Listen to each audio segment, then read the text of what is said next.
श्री कृष्ण गोविंद हरे मुरारे, हे नाथ नारायण वासुदेवा। राधे राधे दोस्तों, मैं सरिता उपाध्याय सरिता ज्ञान गंगा में आप सभी का स्वागत करती हूँ। आज हम सुनाने जा रहे हैं चैत्र मास शुक्ल पक्ष की कामदा एकादशी की व्रत कथा। तो आप लोग जरूर सुनिए।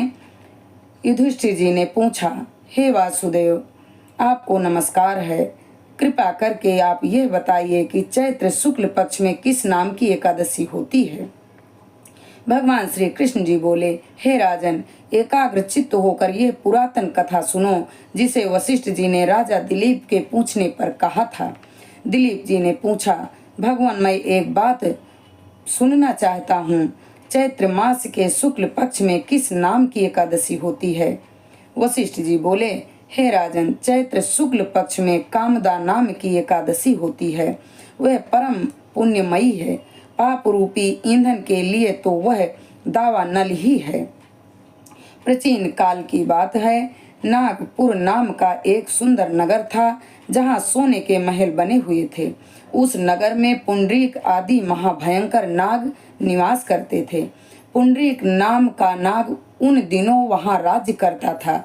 गंधर्व, किन्नर और अप्सराएं भी उस नगरी का सेवन किया करती थी। वहाँ एक श्रेष्ठ अप्सरा थी जिसका नाम ललिता था। उसके साथ ललित नाम वाला एक गंधर्व भी था। वे दोनों पति पत्नी के रूप में रहते थे। दोनों ही परस्पर काम से पीड़ित रहा करते थे। ललिता के हृदय में सदा पति की ही मूर्ति बसी रहती थी और ललित के हृदय में सुंदरी ललिता का नित्य निवास रहता था।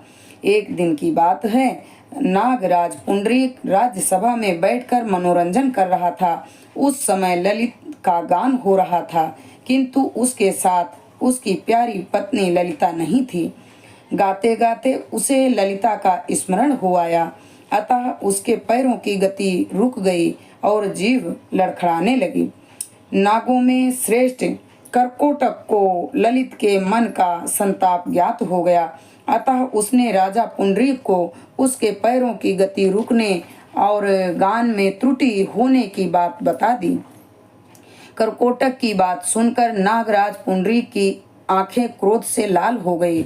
उसने गाते हुए कामातुर ललित को श्राप दे दिया, हे दुर्बुद्धे, तू मेरे सामने गान करते समय भी पत्नी के वशीभूत हो गया, इसलिए तू राक्षस हो जा। महाराज पुंडरीक के इतना कहते ही वह राक्षस हो गया।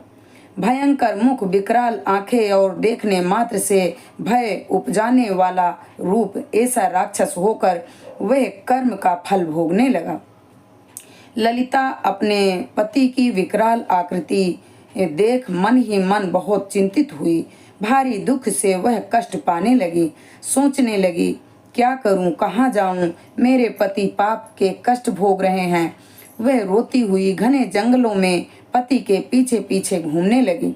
वन में उसे एक सुंदर आश्रम दिखाई दिया, जहाँ एक मुनि शांत बैठे हुए थे। किसी भी प्राणी के साथ उनका वैर विरोध नहीं था। ललिता शीघ्रता से के साथ वहां पहुंच गई और मुनि को प्रणाम करके उनके सामने खड़ी हो गई। मुनि बड़े दयालु थे। उस दुखियारिनी को देखकर वे इस प्रकार बोले, हे सुभे, तुम कौन हो, कहाँ से आई हो, मेरे सामने सच सच बताओ। ललिता ने कहा, महामुने, वीर धनवा नाम वाले एक गंधर्व हैं। मैं उन्हीं महात्मा की पुत्री हूँ। मेरा नाम ललिता है। मेरे स्वामी अपने पाप दोष के कारण राक्षस हो गए हैं। उनकी यह अवस्था देखकर मुझे बड़ा दुख है। हे ब्रह्मन, इस प्रकार मेरा जो कर्तव्य हो वह बताइए। विप्रवर, जिस पुण्य के द्वारा मेरे पति राक्षस भाव से छुटकारा पा जाएं, उसका उपदेश कीजिए। ऋषि बोले, हे भद्रे, इस समय चैत्र मास के शुक्ल पक्ष की कामदा एकादशी तिथि है, जो सब पापों को हरने वाली और उत्तम है। तुम उसी का विधि पूर्वक व्रत करो और इस व्रत का जो पुण्य हो उसे अपने स्वामी को दे दो। पुण्य देने पर क्षण भर में ही उसके श्राप का दोष दूर हो जाएगा। राजन, मुनि का यह वचन सुनकर ललिता को बड़ा हर्ष हुआ। उसने एकादशी को उपवास करके द्वादशी के दिन उन महर्षि के समीप ही भगवान वासुदेव के समक्ष अपने पति के उद्धार के लिए यह वचन कहा, मैंने जो यह कामदा एकादशी का उपवास व्रत किया है, उसके पुण्य के प्रभाव से मेरे पति राक्षस भाव दूर हो जाए। वशिष्ठ जी कहते हैं, ललिता के इतना कहते ही उसी क्षण ललित का पाप दूर हो गया। उसने दिव्य देह धारण कर लिया, राक्षस भाव चला गया और पुनः गंधर्वत्व की प्राप्ति हुई।